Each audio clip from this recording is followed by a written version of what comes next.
आज हमारे देश में बड़े ज़ोर शोर से जिक्र होता है कि बोले आरक्षण ऐसा है, जातियाँ ऐसी है, ये है वो है, क्या बात है।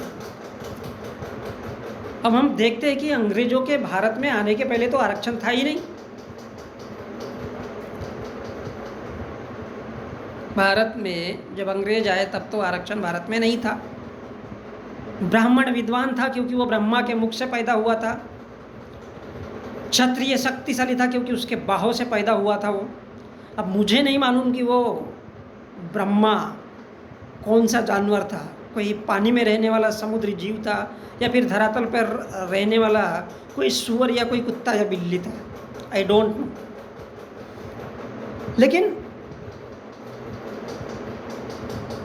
जब देखते हैं कि ब्राह्मण इतना विद्वान था, क्षत्रिय इतना शक्तिशाली था, परशुराम को देखते हैं कि उसने 21 बार धरती को जीता और एक बार फरसा फेंका तो पूरे समुद्र को सुखा दिया। इतना बलशाली वंश का क्षत्रिय इस देश में मौजूद था। वैसे तो बड़ा चतुर होता है, पैसे कैसे कमाना है, किसके जेब से कैसे निकालना है, फिर भी भारत गुलाम हो गया। अब उस जमाने में तो साला आरक्षण भी नहीं था। आज तो भारत के ओबीसी को भी आरक्षण है। आज तो जनरल कैटेगरी के भी आदमी को आरक्षण की आवश्यकता है। वो भी इधर जो जनरल कैटेगरी में मराठा है महाराष्ट्र में, वो भी आरक्षण की बात करता है। उत्तर प्रदेश में हमारे योगी जी ने आरक्षण की व्यवस्था की है और मोदी जी ने भी कहा है और अमित शाह जी ने भी अपने भाषणों में कहा है कि हमने मुस्लिमों को नहीं दिया लेकिन भारत के सब लोगों को दिया है। उस जमाने में तो साला आरक्षण नहीं था, फिर भी भारत गुलाम कैसे हुआ। और बड़ी समझ और सोचने लायक बात थी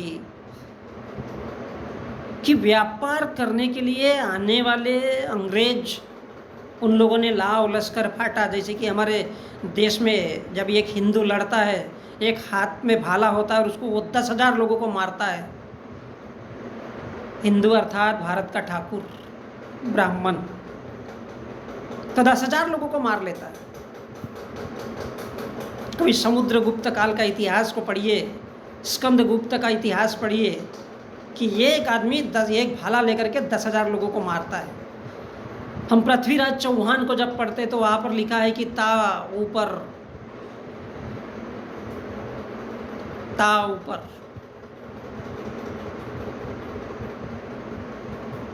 राणा सांगा के बारे में बताया जाता है कि फेंक जहाँ तक भाला जाए।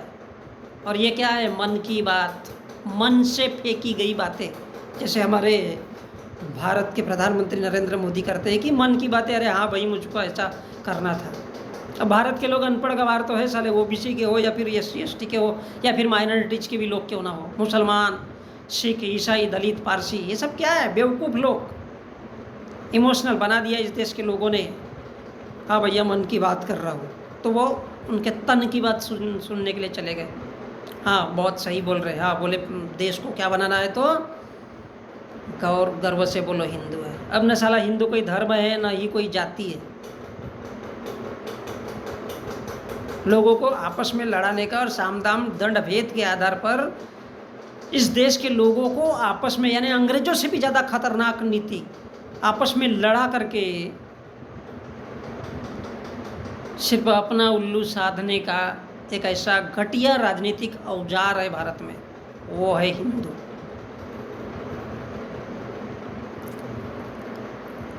अब हमारे योगी महाराज बोलते हैं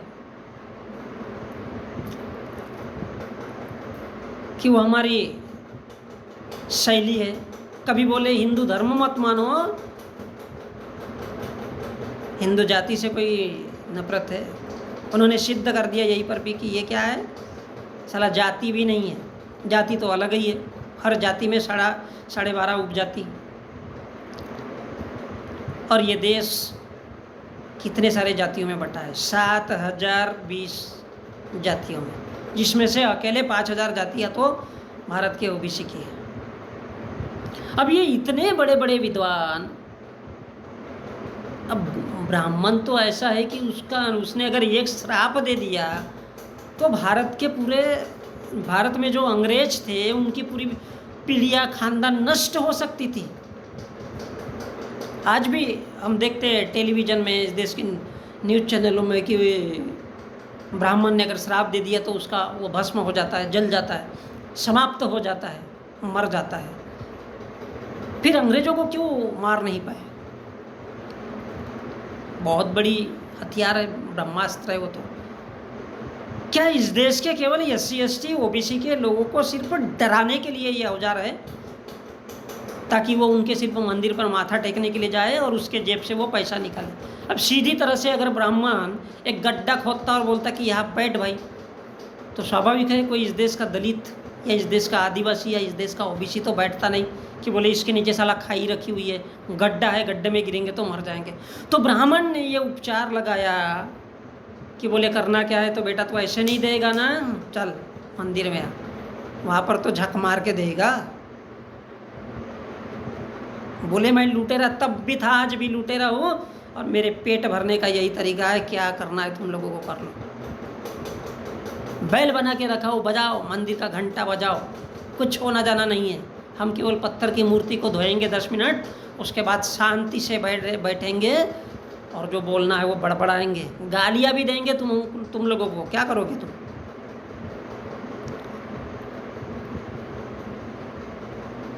क्यों? क्योंकि बोले विद्वान तो हम ही हैं, क्षत्रिय कौन है, शक्तिशाली है, वैश्य होशियार है पैसा कमाने में, तुम्हारे ही जेब से कैसा निकालना है उसको एक से एक मालूम है। अब जब भारत में उस समय अंग्रेजों के टाइम में आरक्षण भी नहीं था और इतने सारे होशियार, इतने सारे श्राप देने वाले, इतने बड़े बड़े ब्रह्मास्त्र चलाने वाले क्षत्रिय, वैश्य और ब्राह्मणों के होते हुए भारत अंग्रेजों से गुलाम कैसे हुआ? कभी वक्त मिले तो ठंडा पानी एक गिलास पी लेना मेरे देश के लोगों, और थोड़ा ठंडे दिमाग से विचार करना इस बात पर। तब तो आरक्षण नहीं था, तब तो केवल जातियाँ थी खंडित, तब तो दलित को 1-1, 1.5 साल का सड़ा हुआ मांस खिलाया जाता था, खाने को मजबूर था भाई वो जीने के लिए। उनकी स्त्रियां नग्न अवस्था में रहती थी ताकि जब ब्राह्मण का मन हो। और आज हमारे देश में ऐसे वो बहुत सारे सांसद हैं, बहुत से विधायक हैं जो आज भी इन पार्टियों के साथ में काम कर रहे हैं। किसके लिए? धन दौलत के लिए। जायज़ सी बात है, जिनको 1-1, 1.5 साल खाने को नहीं मिलता था, और वो मांस की, वो भी कौन सा मांस, ये गाय बैल जब गांव के बाहर फेंका जाता था, उसकी मरी हुई आतड़ियाँ वो सूखा सूखा करके खाता था, और उन सूखी हुई आतड़ी को तो उसने तो कभी पैसा देखा ही नहीं है, तो क्यों न वो उनके जगह जा कर के बैठेगा। बड़ा खूबसूरत सा शब्द उनके लिए डॉक्टर अंबेडकर ने इस्तेमाल किया था, तूकड़खोर। मैं किसी का नाम नहीं ले रहा हूँ, लेकिन फॉर एग्जाम्पल, मैं किसी को बदनाम नहीं करना चाहता हूँ, लेकिन फॉर एग्जाम्पल हमारे रामदास जी आठवले, उनको मालूम है यार कि हमारी तो हैसियत या औकात ही नहीं थी ये सब करने की। और जहाँ 10 करोड़ 20 करोड़ अगर मिल जाए तो फिर क्या फ़र्क पड़ता है किसी के साथ जा कर के समझौता कर लेने का। और जब किसी को घोड़ी पे नहीं चढ़ने दिया जाता, किसी को मंदिर में जाने नहीं दिया जाता, तब उसको भारत का संविधान याद आता है।